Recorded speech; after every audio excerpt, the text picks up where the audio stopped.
So hi everyone, I'm Roland and I'm very happy to have Daniel Deoliveira as my partner for this discussion.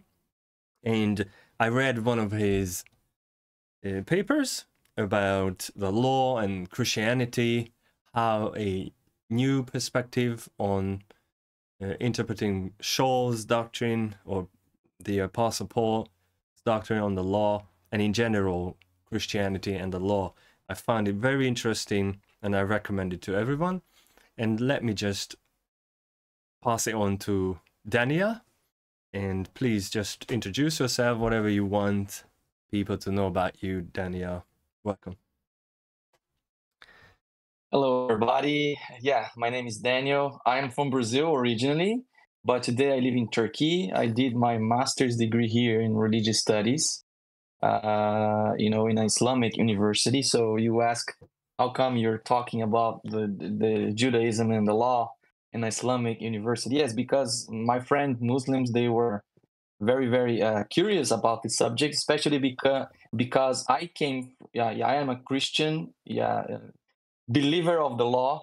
I keep the law and the Torah, and so it was interesting to me to see this debates and religious studies and all the dynamics between religions, religious dialogue. So I was curious about that, and then my advisor, he mentioned about Paul and how it would be interesting to show Muslims the beliefs of the law. So I went in this search and writing, about the law and the Pauline's perspective on the law, and I saw some themes that were recurrent, very current in the subject of the New Testament and law and so on. So I went into definitions of of law into the New Testament. I went to search Paul's view, especially of what is law. The word logos in no, it's not logos. Sorry, nomos in the New Testament, the Greek word, and his definition of nomos. And then I went through all this, and yes, so it came up this thesis. So that's it. Okay, excellent. And if we are here, what would you say? You're Christian. Is there any denomination you belong to? Yeah, I grew up in a Christian context in Brazil. I would say like a Protestant church, and I would go and I wouldn't even, be very attend the church and with my parents and everything. I would play drums in the worship times and so on. But always very like light and never very interested in the Bible and in the religious studies, in the religious life. So I start researching actually when I was around 17 or something. And then I start studying actually the Bible deeper with the Adventists. So the Seventh-day Adventists, the church and so on. So I start attending there, and learning a lot. And this was perhaps my first contact deeper with scripture and, with the biblical tradition, the biblical narratives, the classical doctrines and everything. So I started studying it. I went to college. I did my bachelor's degree in theology. And then I met my wife. We came to a program in the Middle East. We were studying here. And then she is like an engineering, so she studied here. And then I got the opportunity to study again a master's degree in religious studies. So basically, that was my, it came to me like interest that actually, it just I kept going deeper and deeper in this and learning Hebrew, learning Greek, and learning all the context. It was pretty amazing. Yeah. Right, excellent. And did you say you started with Adventist? Because I figured that you have a few times you mention Adventism in this work. But would you still consider yourself an Adventist now? Yes, I am an Adventist. Yes, I'm still an Adventist, and I pretty much agree with most of the doctrines of the Adventists. and there is 28 beliefs, and among them are the doctrines of the sanctuary, which is biblical. I mean, it's all through the Old Testament or the Tanakh, and also in the New, and also the Ten Commandments, the law. I pretty much, I really, agree. I keep this, and I am Adventist. Yes, because that's why we call Seventh-day Adventist. Seventh-day Adventist. Have I mentioned that I'm doing my bachelor's in Hungary in the Seventh-day Adventist college, the university? Really? Yeah, awesome. Yeah, because that's awesome. If I finish, I want to do masters, but I might move to another institution. Nonetheless, it was because they don't have school on Saturdays or teaching on Saturdays, and I keep Saturdays, and that was the main reason. But I love it. It's very good, actually. I learned so much. I wouldn't say that's good. Yeah, it's excellent. Everybody's very kind and great. Although it's I'm not full-time, so there's very little time to like contact time with the tutors. Nonetheless, I like it. Okay, so that's a. And would you just? Obviously you touched on this, but in general, what do you think about the law and Christianity nowadays? Yeah, this is a very. How do you see this nowadays?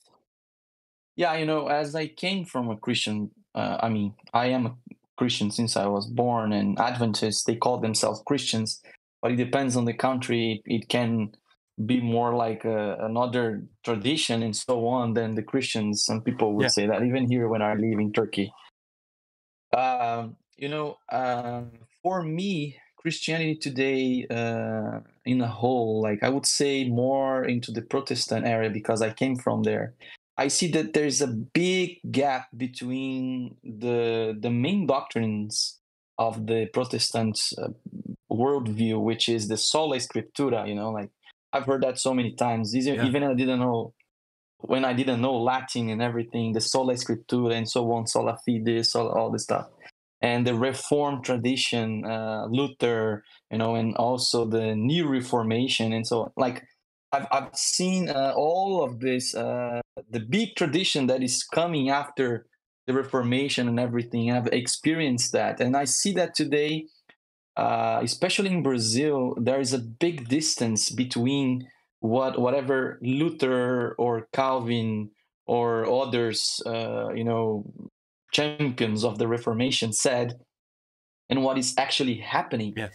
So I see today that it's today we have a new kind of medieval whatever Catholic Church in the Protestant world in Brazil.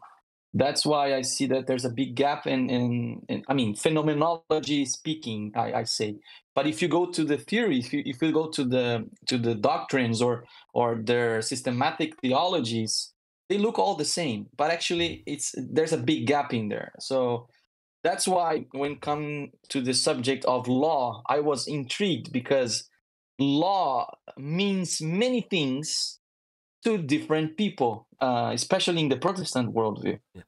So that's why for me it was like, okay, you guys talk so much about law, but what it is, what is law indeed? Just tell me from your own doctrine, sola scriptura. So that's why I went deeper into this and see what Paul or the apostles, even to Jesus, what law meant. Right. Basically, if I understand you correctly, you say what I think is there's a huge schism between what they say and what they do.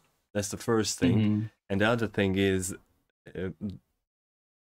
what I observed, what I have been observing, as much as I understand, is slowly, gradually, with time, the law just kind of fades out of the whole religion. That's true. Nowadays is kind of like I don't know. It must be similar to what happened when Constantine, in that era, in terms of the pagans. I don't think there's much difference between Christians in general and people in general. You understand? They all just talk about faith, but in terms of their actions or behavior, there's very little difference between Christians and the people who don't profess to be Christians. That's my observation. There's so much talk about grace, and I think you had a few pages about grace and the law. And I think at some point, I don't know when, but it seems Luther and during the Reformation something happened when this law against grace kind of dynamic happened. Exactly. What do you think about that? Yeah, what I see, you know, that this conversation, the whole conversation of law against grace, it's a big misconception that actually Luther created. You know, he was living. If I could understand in very general and simple terms, and this is not my own ideas. Of course, I'm quoting from many authors here. I mean, I could say. There is a very important book, which is Paul and Palestinian Judaism from E.P. Sanders. You know, in the 70s, he wrote this book, and it was amazing. Academics, especially in the U.S., many people just claimed him for that. And it's still going on these debates on and like the perspective of Luther. Actually, before him, there is like many discussions, but actually was the first one that mentioned about the misconceptions or perhaps the Western mindset regarding the law and the life of Christianity and so on, was Christian Stendhal. Christian Stendhal, you know, he was a Lutheran pastor, and he just came about and he said, you know, you guys are reading Luther. I mean, whatever reading that Luther had regarding Paul was wrong. And then it was a big, you know, for a Lutheran to say that's huge. And he was in Harvard University at that time. And then later on came after him, as I said, E.P. Sanders. E.P. Sanders, he just constructed on that. He went deeper into reading the Dead Sea Scrolls and and understanding about the Qumran community and so on. And he could amplify even more that Judaism, as Luther points out, it's not a religion of a legalistic religion. Right. This is a big Western mentality that actually later on created what we saw in Germany, a Holocaust and everything. But in Judaism, there's no such a thing as legalism. Actually, what we see in the New Testament is an attempt of the Jews to protect the people of not going into sin, but not that they were saying, "Oh, if you have to behave to be saved." Actually, no. The idea was even for Paul, in the Old Testament also, that you were saved because you're seed of Abraham, because of the promise that God gave. This is salvation by grace. Yeah. This is completely salvation by grace.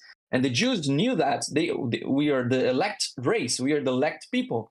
Now we have to behave not to lose this status. That's why you have all these discussions, and with Jesus in the New Testament and so on. So the perspective changes completely. It's not law against grace. Is grace plus law. It's different. It completely shifts the narrative right there. So we see that Paul now he's not writing to the Galatians or anyone just to say you guys are falling from grace because you're trying to keep the law. No, he's doing the opposite, saying you guys are saved and you're making those who wants to enter in the covenant through the grace, you're putting stuff for them that is not needed. So it's the narrative just shifts. It's interesting. No, I understand and I agree totally. I agree. Even the name Pharisee comes from a kind of fence thing. I think it's what it means in Hebrew. So they try to build a fence around the law, as you said, so people, yeah, right? So people wouldn't break it. And again, this what you say, and I believe wholeheartedly this grace plus works, and I think I understood it quite well from your writing, and also I found many other people proving this exactly the same thing, that Jews or Israel, let's say, they didn't think they have to keep the law perfectly so they're gonna be saved, or that's going to be their way to salvation. They exactly thought what you say. If you are in the covenant, then this is the rules for the covenant. Otherwise, you are not in the covenant. Yes, that's it. And this is what I told you a few minutes ago. Christians don't realize, in general, they do not. If they don't do the law, there's nothing distinguishing them from other people. This was the thing to distinguish the people of Yah from everyone else. And I think, and I'll pass it back to you, what you say and what I say now, people, Christians, quite a few of them would call this a work-based salvation. They just don't understand. You heard this, right? Yeah, I heard that. You know, and I would give an example, very simple and very contemporary for this. It's like, for example, I'm a Brazilian, okay? And now I came to a land which is completely different from mine. It's Turkey, and I live in Turkey today. And I have to, as a person that is within the boundaries of Turkey, I have, to behave like a citizen of Turkey. Even if I'm not a citizen, like I was not given the right to be a citizen or not, I have to behave like a citizen. That's the whole point. But in the Bible, it's the opposite. Actually, when Jesus says, like, I'm like Paul, or even say, you guys have now the rights of those that you're belonging in the country of God already. You are citizens, basically. Now, if I am a citizen, of course, I have to behave like a citizen. Right. There is no way that I can live in another country, and trying to apply my own laws in here from Brazil. It doesn't make sense. I'm in a different jurisdiction. Now, that's basically, I see basically that's the difference. I am keeping the law here now, not because I am going to be saved someday, but no, because Jesus said I am saved. So that's why I keep the law, because I'm living like I'm a saved person.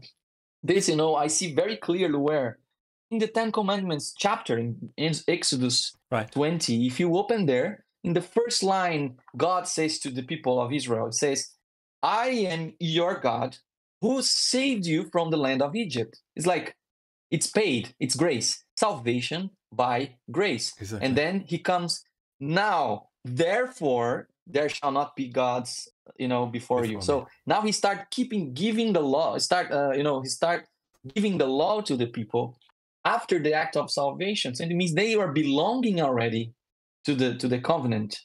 They are there, they're within the covenant. So because you are within the covenant, it's impossible not to keep the amendments of the covenant. Exactly. That's it. But that doesn't even make sense. Not so. I think you mentioned this as well. You are saved from your sins, basically, which is breaking the commandments or transgression. Breaking the commandments. Exactly. So you are saved from the consequence, or even the punishment, which is eternal damnation and all that. So you are saved by grace, meaning, like, you get a loan from a bank. You need, I don't know, $2 million. Okay, here you are. That's $2 million. Do whatever you want. Nonetheless, you have to pay it back monthly. Mm-hmm. Otherwise, exactly, I'm going to take it back from you, because I'm not going to just give you money for nothing. And I think this is why so many times debtors mentioned in the Bible. You know, even parables, people who owe, this is a debt, this imagery of debt, owing money. I think this is what God wants to show people, that favor or grace is giving you upfront. You know now, okay, fine. You are there. If you do what I say, you will be there. You're not there now, but you will be. So this is the problem. But I see there's a shift, you know, exactly what you're saying. Like if you go in the Western theology, you know, you saw that, of course, Western theology drank a lot from philosophy on the Greeks and, you know, the fathers of the church, and so on. We have like the patristic. It's very wide in the West, even to Protestants today. And, you know, I see that this East and West ideas of law, it's a very important point. And that's why I start that in my thesis in the second chapter. I start mentioning, you know, how these ideas of law are so different to begin with. Okay, would you explain that, please? Time, yeah, so anthropologically saying, you know, today there's many studies in anthropological way, and there's this notion of a guilt and shame perspective or worldview in the people of the, you know, the Middle East and people of the Semitic origins and so on, especially here in this region where I live. There's this huge perspective. They basically function. The society functions between shame and honor. So whatever is honorific, this is good for the society. This is good. This is a common good for everybody. Right. Everybody agrees on that. And whatever is shameful, it's worse than to be guilty of something. It's shameful. It's too big. You know, this shame honor perspective. In the West, this is different. We don't have this shame honor perspective. We work by a very different basically perspective, which is guilt and you know, how do you say that? Punishment. The one which has no problem. Forgot the name in English. Innocent. Yeah, thank you. So if you are innocent or guilty, that's the whole perspective. You know, we're always trying to find the guilty of this or the innocence of that. We like that. You know, and when we function between this. So now Paul, as an amazing missionary he translated the Semitic culture of honor and shame into guilty and innocence. And you see that later on this developed so well that most of the forefathers that we had in the Catholic Church, they were all lawyers. Yeah. So they always have that just righteousness by faith. The theology treatises, they are all written in a legal language regarding law, right? So that's the whole point, because the perspective of law in the West, it's so different from the East, because they see law in the East, and even the Jewish, I would say the Palestinian Judaism, as E.P. Sanders says, it saw much more law related to the lifestyle, you know, in a behavior manner, more than, you know, a set of rules that you should keep on following and so on. So yeah, it changes the whole conversation, you know, if you keep that in perspective. This is amazing. I think that helped a lot to turn people away from the law. Just the vocabulary people use: law, transgression, sin, guilt. Yeah, it's much easier to turn people away and then say, okay, this God is just one. He wants to punish you, and he just wants to find the guilty and then condemn people and send them to damnation and all that. So the whole language changes the perception of people of the Torah, which doesn't even mean law. Right? It means instructions or teaching, rather. Exactly. Or somehow you show the way how to walk. And so many times you can read it. Just learn my ways. I showed you my ways.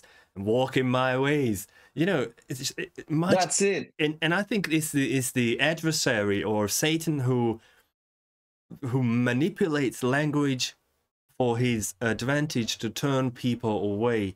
And this process started, as you said, perhaps with the Reformation, and by now you just see the full fruit of it, and the fruit of turning. I would say, right?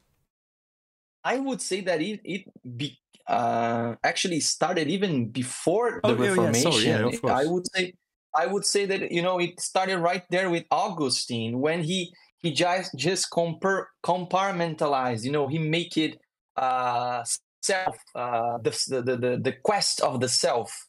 He reads the Bible and he applies to himself. So it became a very Western idea already. Individualism. The individual is the important, you know. So they look at the salvation of the individual, of the self, of the one, and completely excludes the you know, the idea of the whole, of the covenant, of the people entering in another dimension now with the love of God and so on. So it just comes to a self-perception. You know, you read, and that's why he reads Paul. You know, I would say, I love that quote. I forgot who said that now. I wrote here in my thesis somewhere, but I quoted so many, I don't remember anymore. But basically, the story or the history of Christianity, it's like the history of how do you say that? You know, commentaries or perceptions of Paul. They start reading Paul all throughout history, and they start making history of Christianity right there. So I would say Augustine was the stumbling block for that. He was the first one that starts seeing Paul very westernly, if you understand. No, I get it, and also I think you are right. Actually, it didn't start with Luther or Reformation. Nonetheless, that was the start of the modern era of basically lawlessness. That's true. And if you go back, and I found many quotes from so-called church fathers for my work in bachelor's, and it doesn't seem to me that they had the exact same idea as Christians have now. They held the law. That's true. To a lot higher esteem. They didn't think, this was something like. Of course, there were people who wrote that, but even just if you look at the way they lived, they regulated their lives. There's so many times they go back to the law, even how to organize themselves, how to behave, how to love, how to handle money, business, whatever.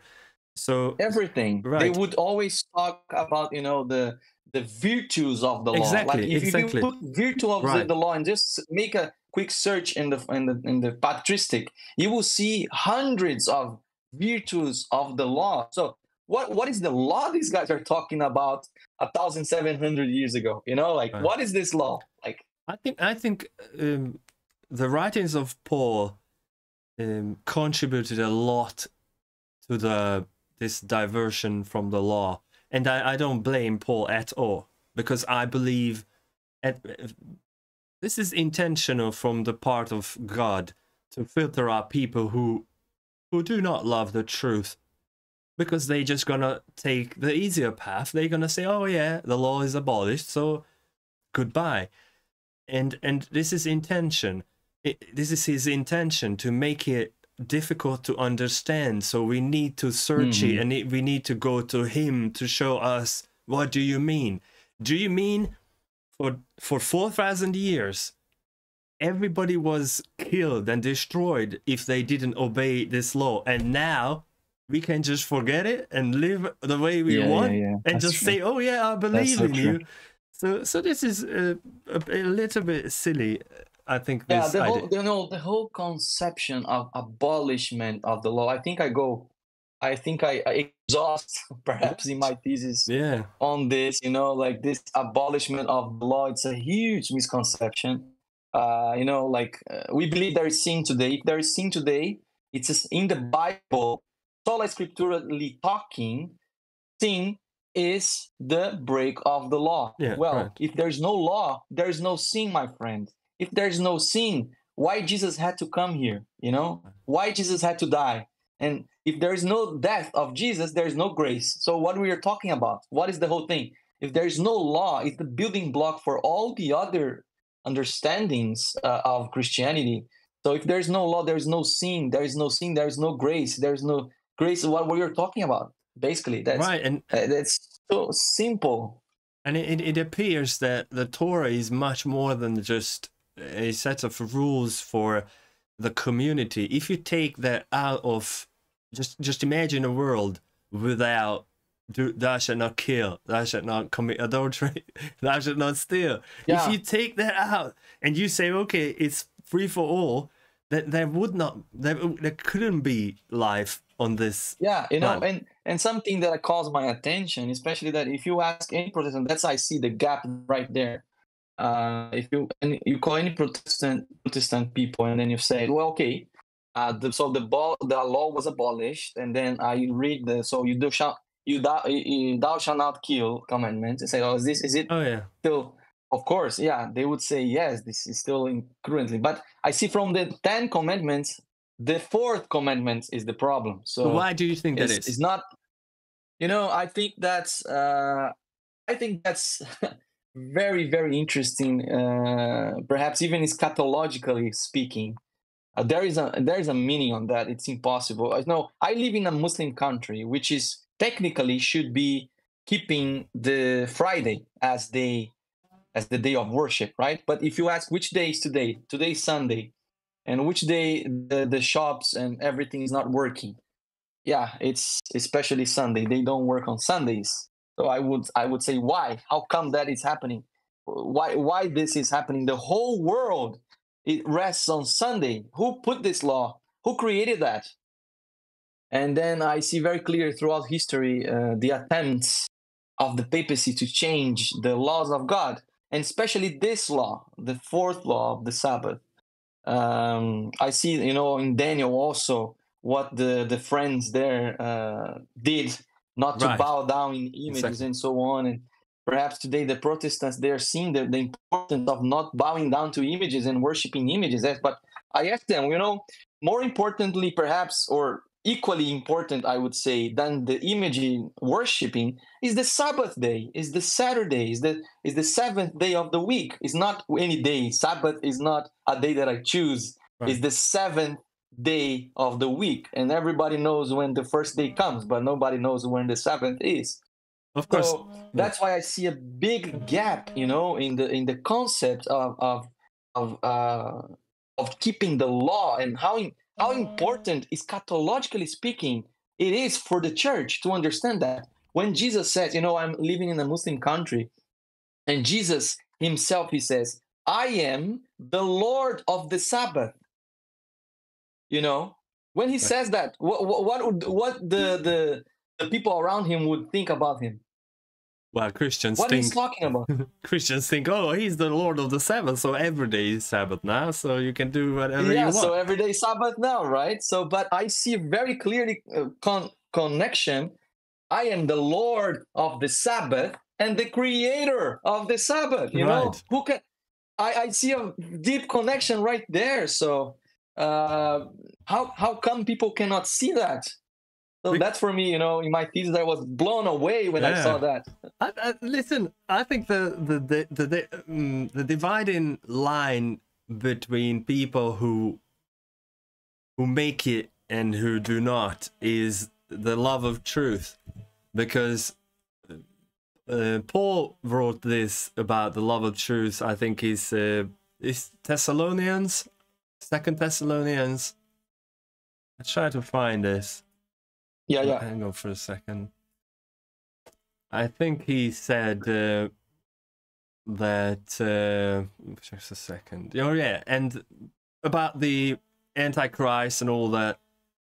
Hang on first. Give me a second, Daniel. You hear that? Sure. Basically, what I saw, you know, I was saying, like, in the commandment of law, and especially the Sabbath, I see a deep connection there with the, you know, the acts of creation of the Almighty God, and Jesus saying, "I am the truth," like I'm here. Look, hey, hello. So I see this connection deep. When I just understand that when they say abolishment of the law, in whose authority was that? So that's another question that I asked in my thesis. Whose authority someone could change such understanding of law or such practices of the law? And then I went and I saw in history. I have many many examples in the 300s. It was much easier to keep perhaps creating a syncretism between Roman religion and and Christian in Jewish religion. I'll say even Christianity. I wouldn't say Christianity in that point, but in what the doctrine of the Messiah, and then that was too easy for them to just keep doing the practices of the Romans, and keeping the Sunday, right, the day of the sun, and the worship of Mithras and so on. I feel this sort of accommodation of pagan practices and religious syncretism, this is just something characteristic of Christianity throughout the centuries. I think this is the main trait of Christianity, obviously led by the Catholic Church later on, and the main line church, because they needed power, they needed money and power over people, so they had to make this unholy marriage between the ruling class, the secular ruling class, and the religious rulers. And once you make that connection and relationship, they just made it tighter and tighter, and obviously they had to give up the law. And just one more thing, you mentioned Christ or Jesus being the truth.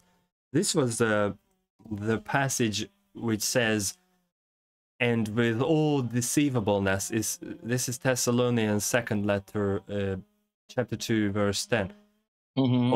So with all deceivableness of unrighteousness in them that perish, because they receive not the love of truth, that they might be saved.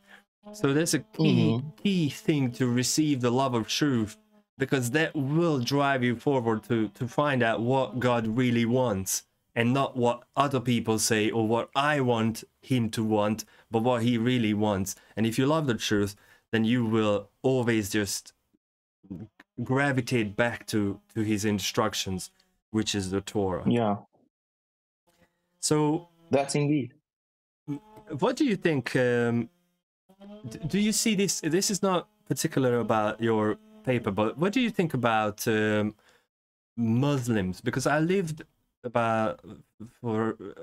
7 years in London, and I met many different people, and what I saw there was exactly the same what I observe in regards to Christianity. There is a watering down of Islam, right? Yeah. Did you observe that, or have you?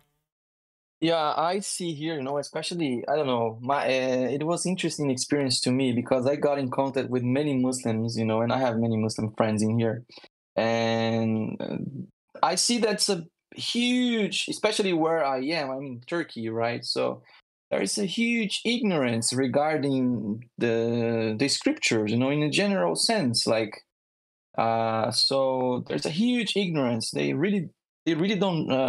I remember, I have a friend, and I gave him a Bible. He wanted to read and so on. So I said, okay, so you read, just go through, start reading the stories and so on, because he thinks that the Bible is like the Quran, right? So I said, well, it's not even similar. You should read to have an idea.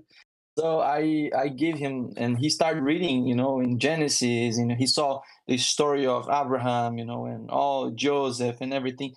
That's a story, right? There's a history there and so on. very simple language and everything, the Torah and everything, you know, and he went reading and he told me, Daniel, I'm so impressed. You guys have so much information.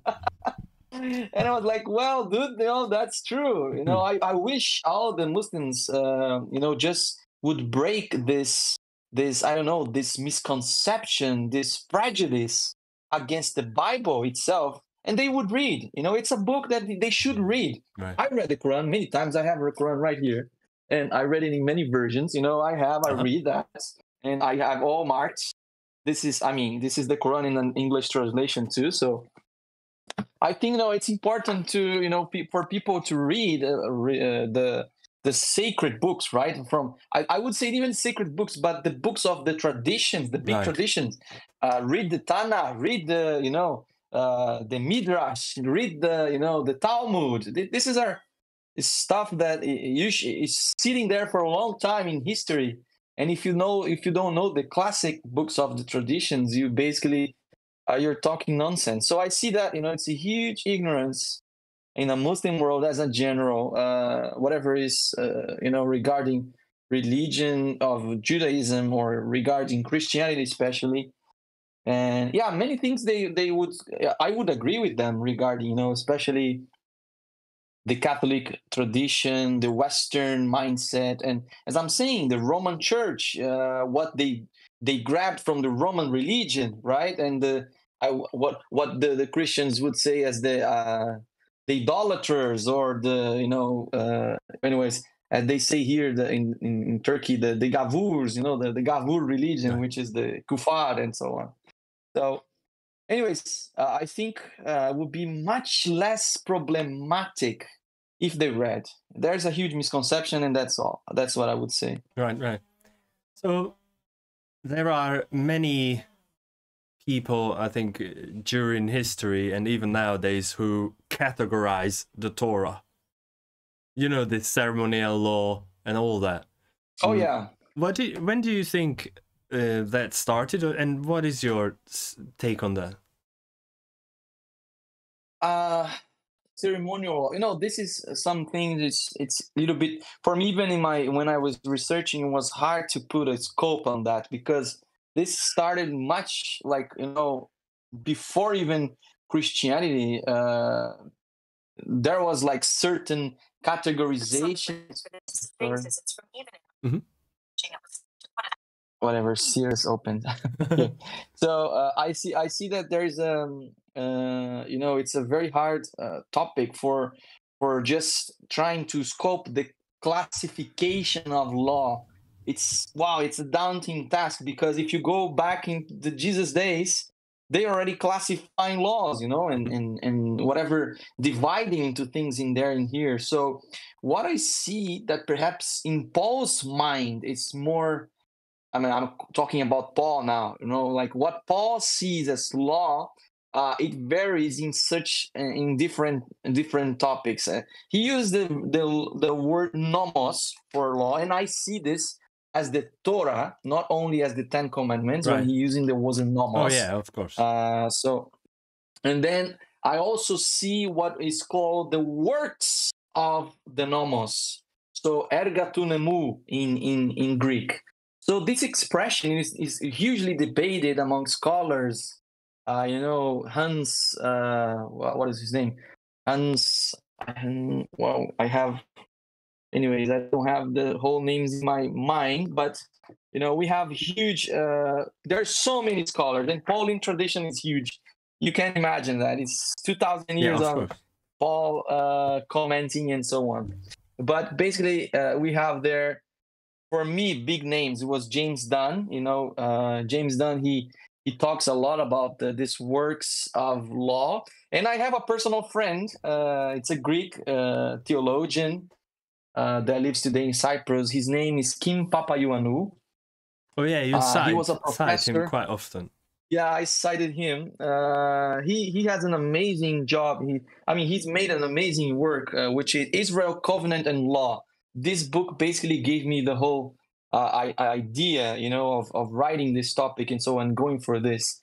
He writes basically that he shows, you know, from really scripturally and outside also, you know, scholarly speaking, it shows what would be the best way of understanding works of the law. Because as it was, in my opinion, of course, you know, in my opinion, I saw many, there is a guy there from the Catholic tradition also, Matthew something. He wrote a whole thesis in, you know, on the patristic of works of the law and so on. But, you know, looking into the terminology and also in the patristics and also, you know, and how would a Jew of the first century think regarding works of the law? Yeah, for me, it was the best King Papaiano. And he basically summarized all the visions, and he's showing that this is actually works related to the temple. Okay, yeah. Works of the law, it's works related to the temple. So whatever the law makes you work, right? So it's really ritualistic, the baths, the, you know, the sacrificial system, you know, the garments and so on. So all this temple works there, he would call it works of the law in Pauline's mind. And this is it makes sense in a series of perspectives, you could see. Yeah, it just it really makes sense because of the ethnic boundaries that we see in the first century between Jews and Gentiles, and all these things now, Gentiles becoming part of the covenant, right? I wouldn't say parts, because they were part of the covenant with Abraham through Jesus, and now they wanted to sacrifice in the temple. But how they would sacrifice in the temple if they were Gentiles? The Jews would never accept that. So now there was a huge trouble for Paul to solve. So socially more than theologically, you know. So I see that. That would be represented by the breaking of the carpet or the veil of the temple. Yes, that would be the dividing. So there comes the whole you know, Christian perspective of, you know, like just abolishing the law, but actually the law is not abolished but fulfilled, which means now the law has the same meaning, bigger. It's bigger. So it's not now that you will be sacrificing, going to the temple, but, you know, you keeping the law. You continue as a believer, you know, or I would say a Jew, you know, like I would say you're not becoming a Jew, but you're becoming like part of the covenant as a foreigner. And you're not going to sacrifice in the temple for that.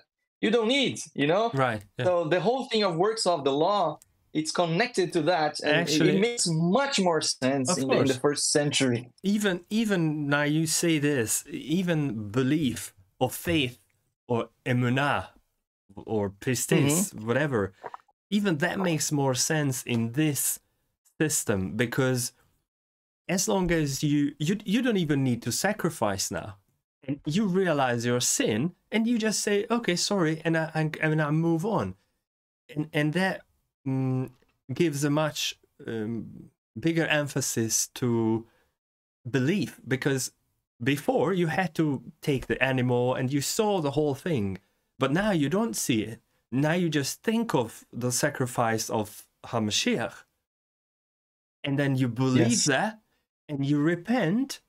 And sincerely, you feel bad, and you feel guilty, and you feel condemned. And you become ceremonially clean. Exactly. That's the whole point. And you change and you move on. So hence Paul writes that this is about belief, because you don't see no more the sacrifice. This is one thing. And the other thing is, nomos often means, I think, different things, and I had the same or similar idea or view on this as you just mentioned, that many times it means sacrificial system. Even the whole letter to the Hebrews, that's the whole chapter 10 mentions so many times blood, sacrifice, temple, ritual, priest, whatever.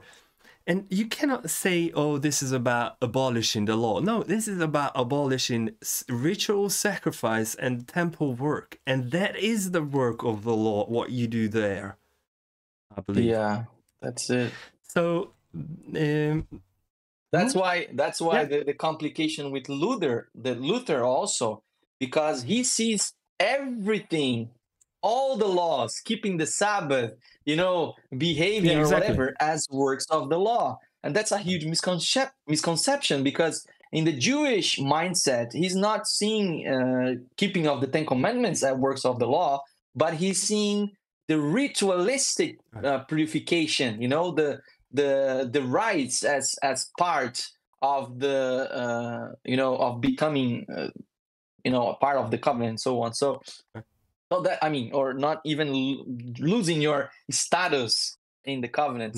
Yeah, that's why and I think this discussion came up because of the Dead Sea Scrolls that start to bring a new light regarding Judaism of the first century. It's not what we see here when we look at today's Israel. We see like a Orthodox Judaism there, and we think that Jews are only that. Yeah, especially I'm saying the Western mindset, right? Yeah. And if you go to the first century, it's huge difference. There's a huge difference.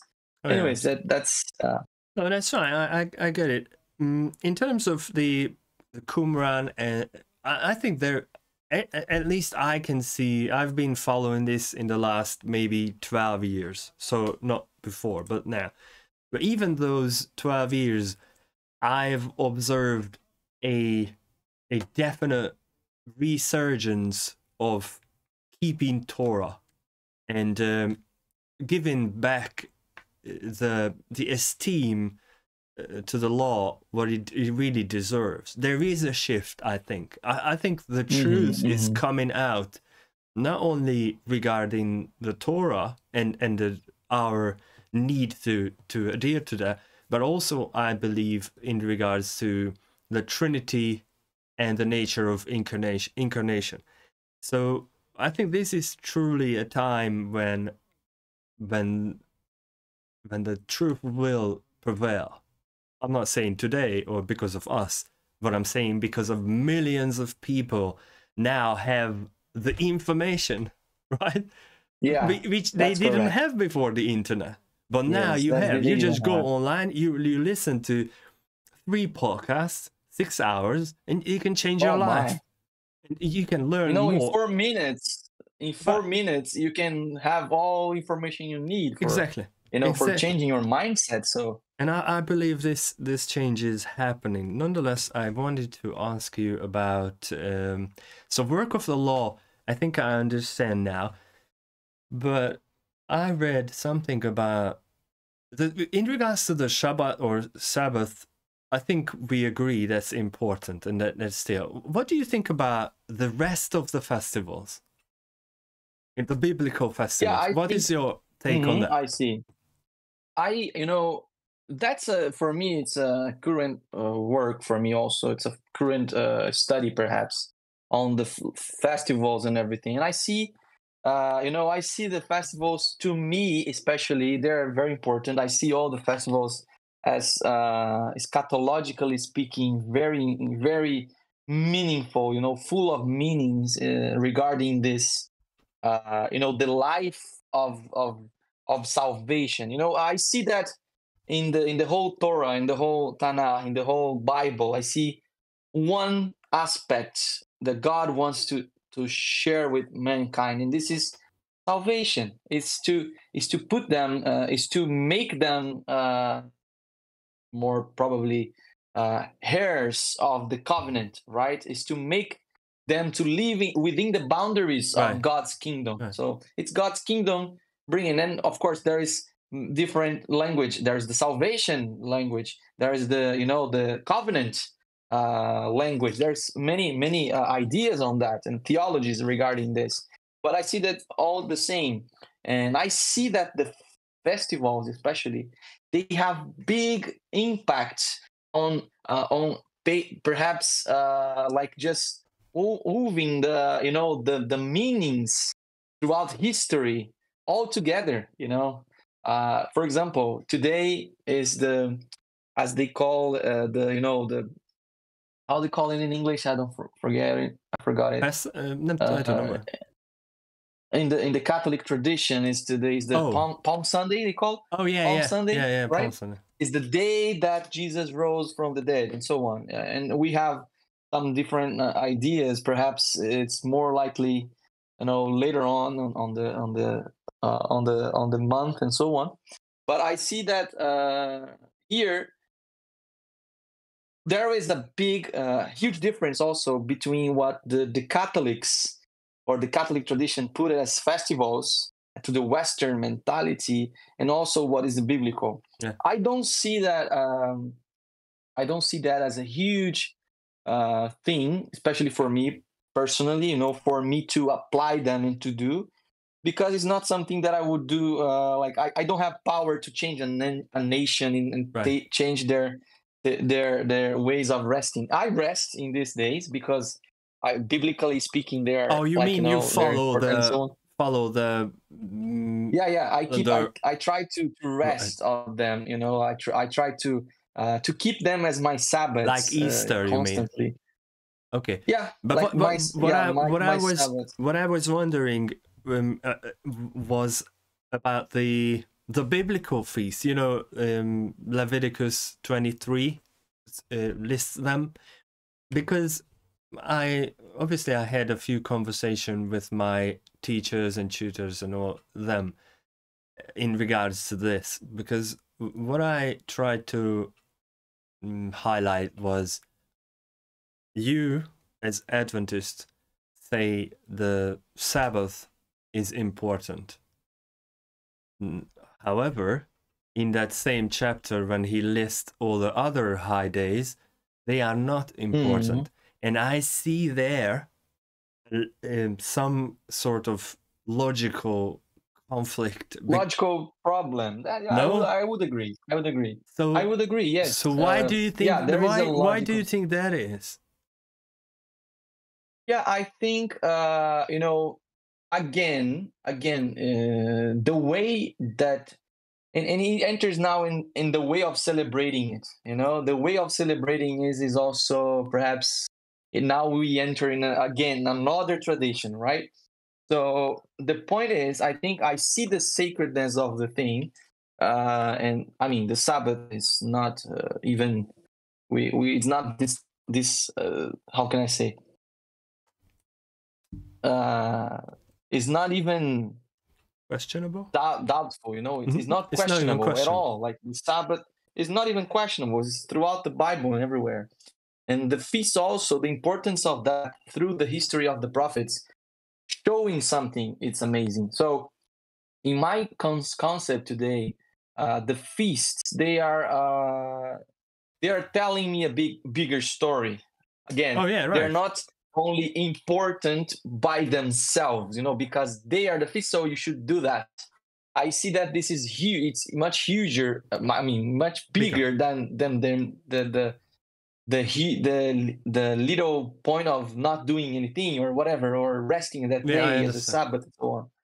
So for me, that's the way I see the feasts. And basically, no, I was just, so I have in my calendar here, like, you know, especially the Pesach and everything, and I have here also the biblical feasts I would go for. Yeah, of course. I have all of them in my calendar, and we have a special prayer on them. But yeah, I would go to what is in the Tanakh more than to the traditional way of doing it. No, because if you understand, I think if you think about this, the biggest difference or biggest jump would be, obviously no one's going to start killing and stealing, and you know, that's just not what you do. Of course. And this is a reason for the Shabbat to be changed, because that's something people easily can just say, oh, that's just a day, so let's do it Sunday, it doesn't matter. All the other commandments in of the 10, they are quite how can I say, tangible maybe, Clear, or almost tangible, like you know, you can do this or not. But yeah, the of course. Shabbat is something different. It's something in your head, really. No, it's not. Of course, you do things and don't do things, and this is the same with the festivals. And I think if you think about festivals as the whole year would be revolving around these days. So you'd have to prepare. You cannot just turn up like, okay, I go to the movie and next day is Pesach. So you need to prepare for that, to stand there and to be able to say, okay, I'm worthy as much as I can and can be to receive that the blessing that comes with it. So it would help people to change and do the self-reflections. And I think I have one more question for this time, and that would be circumcision. I couldn't, but now I guess I understand, as an Adventist, you'd say that circumcision was basically replaced with immersion or baptism, but I'm not sure. What do you think of circumcision as an eternal covenant given to Abraham? I understand. Yeah, for me, you know, I think it's circumcision is a very important thing. It is important to do for those who are coming from a Jewish family, a Jewish ethnic race, and I would say that because you know, I see the circumcision. It had a very important meaning to the Jewish nation throughout the ages, and it still does. You know, the point is, for as someone that is not a Jew, I was not born a Jew. My mom is not Jew, so I am a Gentile, if you understand, in the biblical terms. So yeah, we especially, you know, if you see the discussions in the New Testament concerning that, those who were not circumcised should be circumcised now to enter in the temple or not. So Paul starts saying, you know, like, because you were not born from a Jewish mother, basically, it's not a need. You don't need to go and sacrifice in the temple, because, you know, you believe in Jesus and you are part of the covenant, not to be not needing in being circumcised. So in my mind today, I don't see circumcision as a need for a specific covenant approval, or entering in the covenant. I am entering the covenant through Jesus, who accepts me within the covenant made with Abraham, right? And this Abraham covenant, it's given to the Jews. So the Jews, they have right on that. And that's why I see Paul's discussions. Another one more mention with this King Papaioannou. He says in his book, he goes very deeper into this circumcision thing. He sees that, you know, like the whole discussion of entering and keeping the law or not was the circumcision, because circumcision in their minds of the Jews were the entrance ticket for you to be part of the Abrahamic covenant. And Paul goes against that and says, you know, basically, you wouldn't need that, you know, if you were not born a Jew. But if you want to enter in the covenant, even so, you can start keeping the law without being circumcised. This is a specific point right there. I don't see this idea of, okay, so you don't need to keep any law or anything. No, you don't need to keep the circumcision or the laws related to the temple. I understand circumcision as related to the temple too, and basically that's what I see. That's what just one. This just occurred to me now while you were speaking, and also a few times in the past, and I haven't really made a big deal about this, but nonetheless, I think it is a big deal. The method you decide who is an Israelite. I think Jewish is very misleading.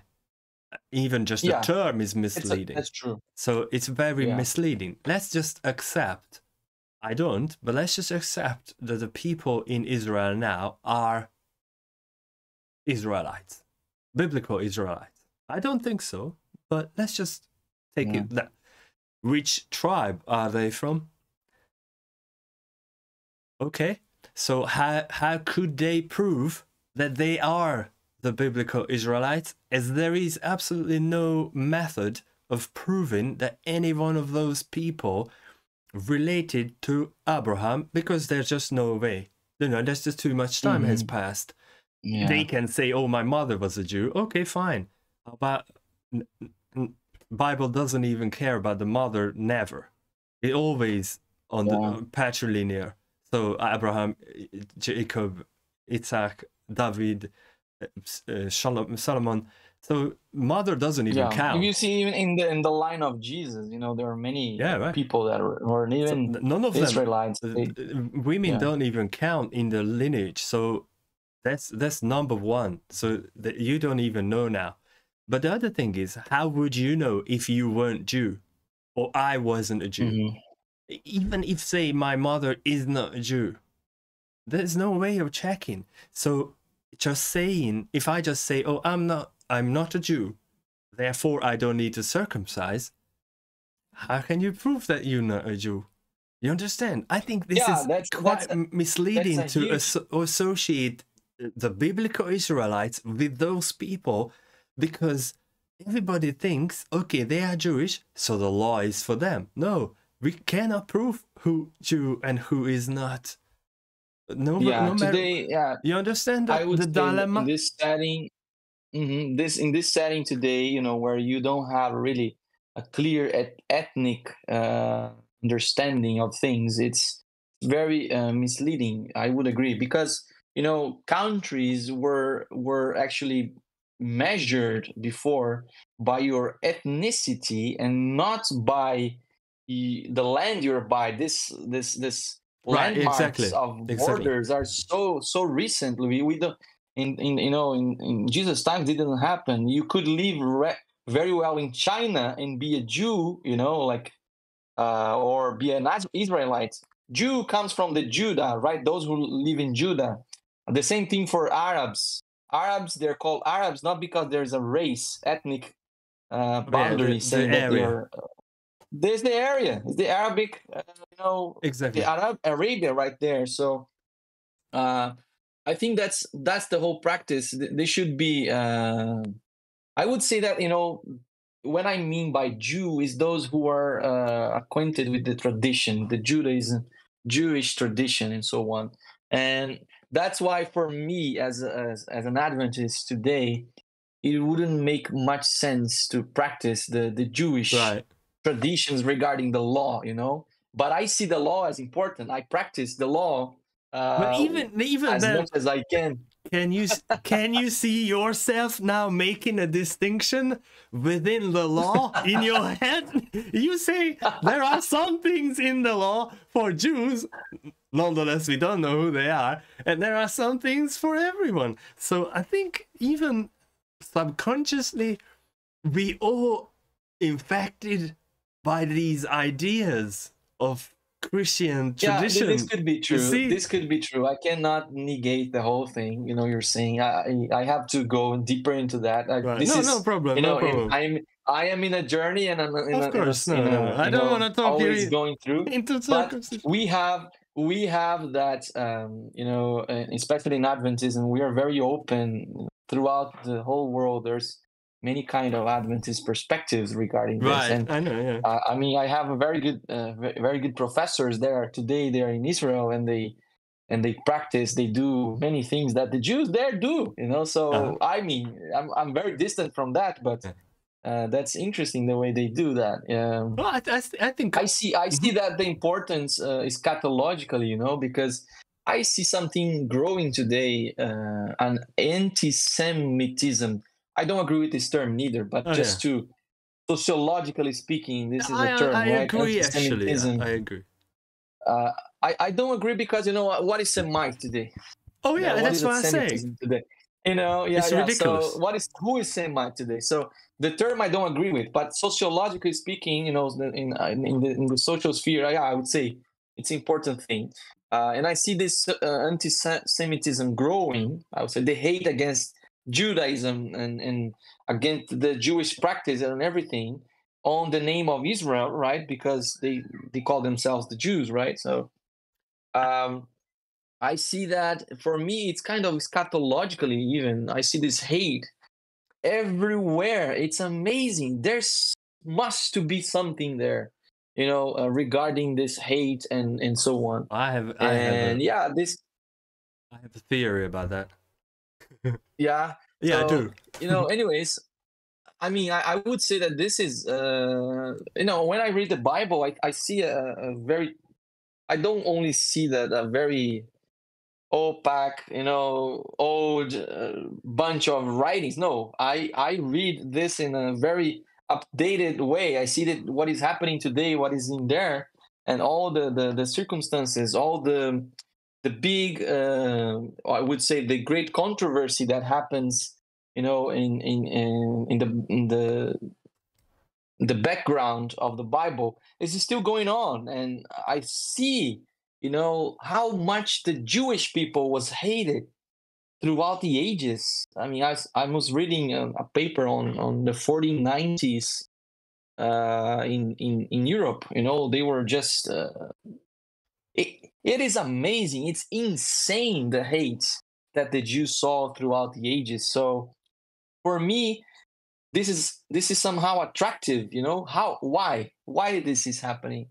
Yeah. Why this much hate? And I see that it comes a lot from Christianity. So it came now it's coming from Islam, and it's I agree with that. This for me is something amazing, and that's why I see that the Jewish people, when I say Jewish people, those who practice the law and the Torah and try to keep the commandments, they are very hated, and I put myself in this sack with them. I think exactly this is because I keep the law and I believe in Jesus too. So I am in this bucket too, and I feel the same hate. This is what I wanted to say. I think the common denominator is not your ethnic background, it is the Torah. And it has always been the common denominator. Yeah. Even from the beginning, when so-called Christianity started to part ways with so-called Judaism back in the days, in the early Christian tradition, even then the problem was people who kept Sabbath, circumcision, dietary law, and in general Torah. They wanted to depart from them, everybody, because the secular power dictated a different set of laws, and you cannot do both.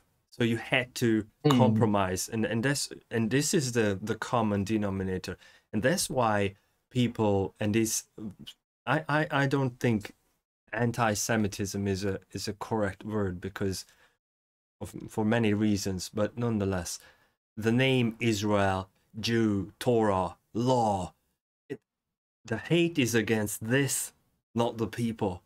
The adversary in the background stirring up this hate against Torah, because he wants to deter people from following it. You understand what I'm trying to say? That's true. I agree. Most 100%. of the people will always comply with the outside pressure, and there's a few. What is amazing to me, what is amazing to me, I don't know how much you're acquainted with that, but the Adventists, they have been studying the Book of Revelation for more than 100 years now, and there's lots of commentaries and I mean in lectures on this and so on. There's a very good teacher that I love. I have a book on him here. He's a French professor in one of the Adventist universities. I think he's retired, I don't know, but Jacques Ducan. Jacques Ducan. He has a Jewish background, really, and he accepted Jesus, and he became one of our professors there. And he writes amazingly on Revelation, especially. Like he goes into Revelation and he sees this book as an amazing treatise of history of the Jews, of those, I wouldn't say Jews as you said, but those who kept the commandments of God and believes in Jesus right there, you know. So this goes through history and all the persecution that happened, and it's happening, you know, right there in before our eyes nowadays, and the culmination of everything. So that's why I see the Sabbath has a very important point in there. Oh yeah, absolutely. The law, you know, as a very eschatological point. In if you go in Revelation 14:6, you see an angel proclaiming the judgment of God has started, and the judgment of God. I mean, he calls the attention of the whole world. He says, "Fear God and keep His commandments." Right. Yes, exactly. So right there is like something that is happening right now today. People are start coming, as you said, millions of people start seeing the importance of keeping the commandments. And then you see also that later on in Revelation, you know, I think it's 12 and 13, you see these two women. In 13 and 14, you see two women there. No, it's 12 and 13. Sorry, I'm 12. just yeah. So the woman you see these two women, in the sun. Yeah, clothed in the sun, and then you have the other woman which goes to the desert, and there is a dragon after her. You know, and you have all the if you compare verses with verses, including in the you know in the Old Testament there in the Tanakh, you see an amazing picture of what is God's people today and what they are facing, and especially because they keep the commandments of God, they are being persecuted, as you said. So it's always, and this is my last word, and I pass it back on to you so you can say your final thoughts. But this persecution, this book has always been about people who believed and adhered to Torah and God's instructions. It's never been about nobody else. Of course, there's a highlighted role for a specific people who is Israel, and we are yet to see who they really are. Nonetheless, we will. But besides them, this book is for the people. The message you mentioned is Revelation 12 and 14, I believe, or something, or 14 or something like that. The people who keep the laws and the belief of the Messiah. Of the Messiah. This too, you need this too. You need faith, because your faith will provide you with the resources to keep the law. Because if I don't believe, there's no reason to keep the law, because I just don't believe. Exactly. And you can keep the law, but if you don't believe, that doesn't make no sense anyway. So believe. I keep the law, and I believe in the Messiah. I keep the law because these are the commandments and the rules, I would say, or the amendments of the covenant. And I believe in the Messiah because he provides me a way of keeping clean.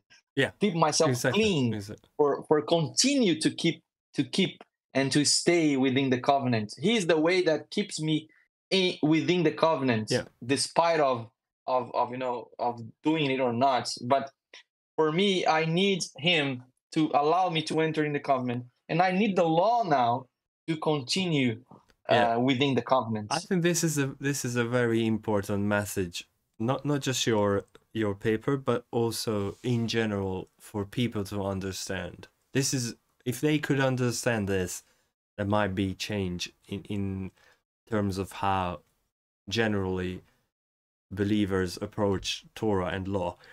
Daniel, I thank you for your time, and please share. Yeah, it was a pleasure. It was excellent. It was awesome. Please share any kind of contact information, whatever you want, where people can find you, and I will provide that in the description. and I thank you for Yeah, time. you can contact me on my Instagram. It's Oliver Dan with 2 N's in the end. Oliver Dan. And there's a little how to call this? Hat there. Yeah, so you can find me there. You can, I don't know, you can message me through Instagram or also in Twitter. Oliver Dan's the same. Not Twitter anymore, now it's X. I always forget. So yeah, you just message me, we will talk, it will be nice. Okay, excellent. Thank you for your You time. can read also in Academia. Oh just yeah, read the academia.edu and then in Academia. Daniel Edu, yeah. Oliver. Okay, so thank you again, and we gonna pick up from here. Goodbye. Thank you.